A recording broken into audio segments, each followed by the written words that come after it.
आता पाहूया टॉप 9 राजकीय बातम्या। मुख्यमंत्री उपमुख्यमंत्र्यांचा आजचा दिल्ली दौरा रद्द झाल्याची अजित पवारांची माहिती। तर कांदा इथेनॉलसह 5-6 प्रश्नांवर सोमवारी शहांची भेट घेणार, अजित पवारांची प्रतिक्रिया। संसदेची सुरक्षा पाहायला मुख्यमंत्री शिंदे फडणवीस आणि अजितदादांचा दिल्ली दौरा। एक फुल 2 डाऊटफुलने दिल्लीचा पास काढलाय।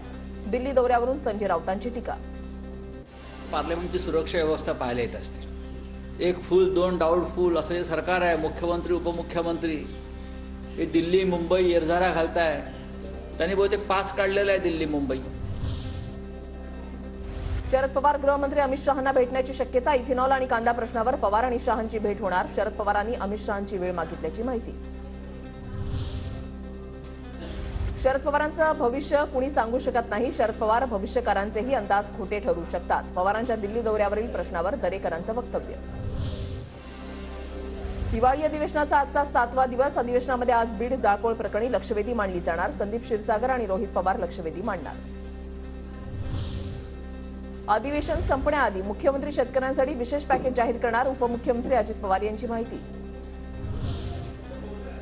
विधानसभा अध्यक्षांना आणखी किती वेळ वाढून हवा, जे निकाल देणार त्यांनीच 5 वेळा पक्षांतर केलं, संजय राऊतांचा राहुल नार्वेकरांना टोला। पुणे जिल्हा नियोजन समितीच्या निधी वाटपामध्ये अजितदादा गटाचा वरचष्मा। स्थगिती देण्यात आलेल्या 450 कोटींच्या निधी वाटपाचं सूत्र ठरलं। जिल्ह्यातील आमदारांना 70% निधी देण्याचा निर्णय, सूत्रांची माहिती।